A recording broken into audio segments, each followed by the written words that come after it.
When we first started doTERRA, we did it for a number of reasons. One of those reasons, of course, was to embrace these gifts of the earth, these essential oils, and to integrate them into people's lives. And another reason, of course, is we wanted to bring together this wonderful world of humanity that we have and bring together these harvesters and these distillers and to be able to benefit people with these essential oils from all around the world.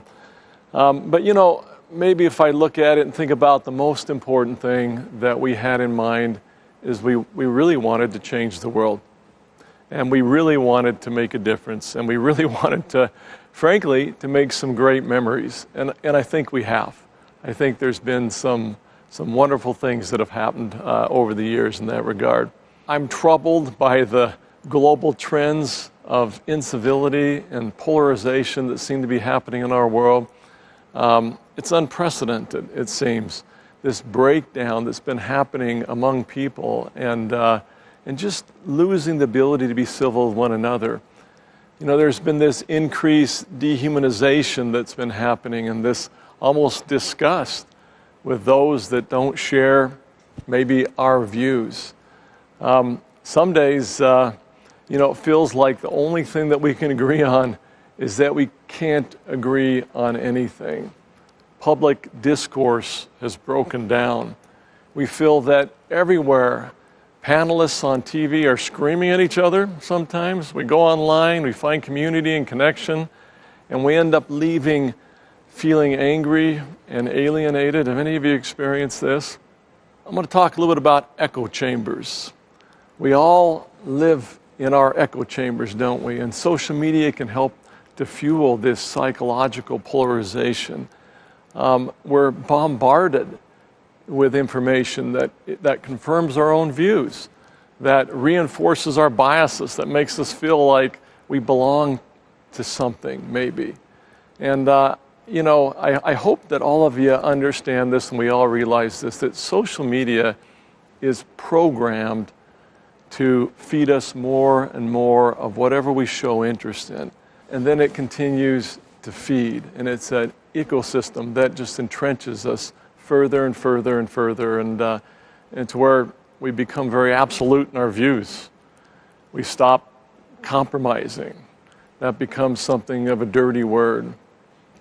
I'd like to share with you a little bit more about some of the strong things that happen in our world today. I want to share with you some of doTERRA's positions. We're all raised differently, aren't we?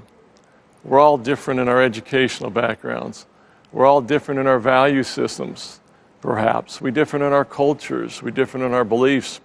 My own family, even in my marriage, we differ in our views. And we have to work these things out. But collectively, though, we need your help, and we need your help in keeping doTERRA as a haven. And so just remember that people are good, that our peers in our essential oil world are good parents. They're essential oil lovers. They're engaged in humanitarian and charitable service. We never want to forget this. You need to avoid those views where people will start to dehumanize one another. Now, I want to share with you what to me is one of the most important stories, one of the most important events that typifies this that's happened in the history, I think, of the world. I think it was unprecedented before or after. And this was during World War I. It's called the Christmas Truce. In a book that was written by David Stratman, he shared a little bit about this story, and I want to share it with you. It was December 25th, Christmas, 1914, only 5 months into World War I. German, British, and French soldiers, already sick and tired of the senseless killing, disobeyed their superiors, fraternized with the enemy along 2/3 of the entire Western Front, a crime that was punishable by death in times of war. Well, German troops held Christmas trees up out of the trenches, reading things like Merry Christmas and You No Shoot, We No Shoot.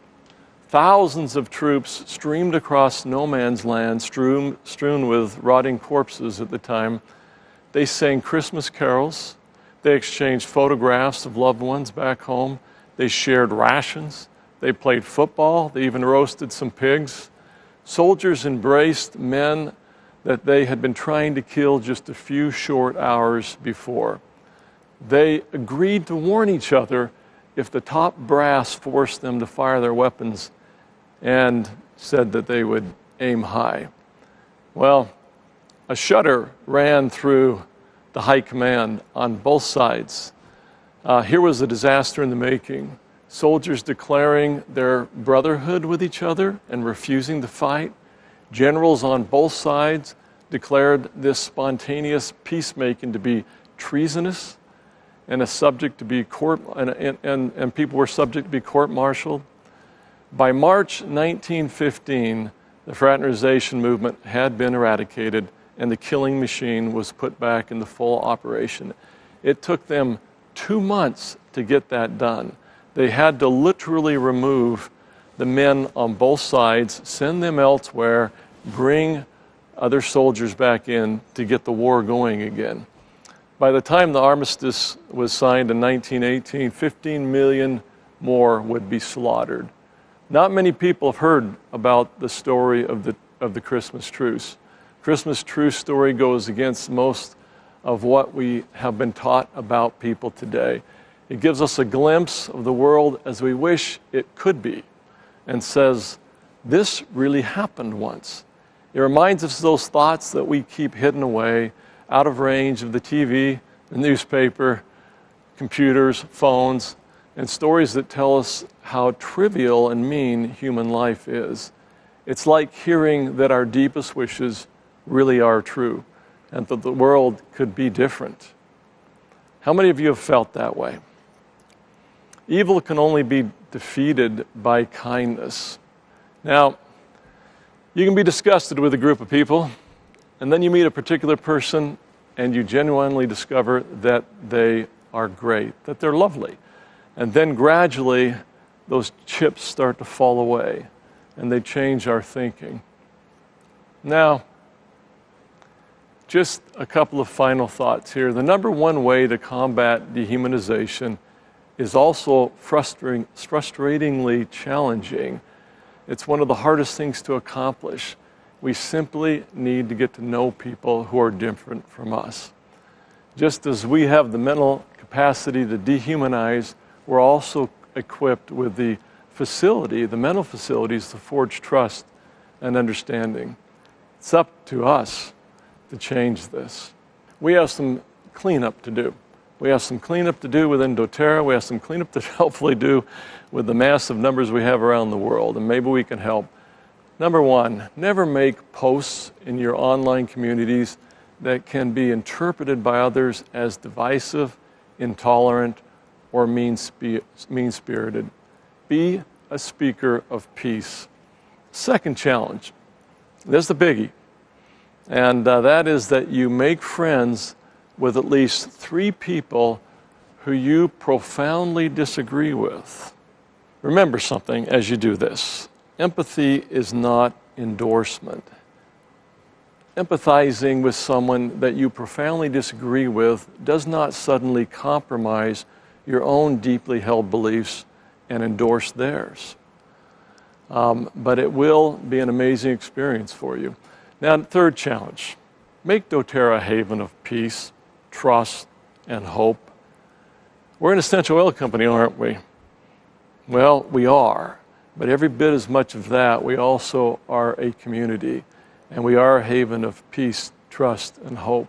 So in conclusion, doTERRA has been an amazing education for me, as I know it has been for many of you. Many views have softened or changed. I know many of my views have softened or changed. We need to set out and realize that there are different views. We need to realize that we have a lot more in common with people than we have indifference. Now, doTERRA has a unique product. We love the product. We love the essential oils. They're powerful. There are amazing things coming. in this next year. But let's not forget maybe our most important product, and that is the community that we bring with doTERRA, the community that we build, the belonging that we bring in others, the hope that we restore, the purpose that we help provide in other people's lives.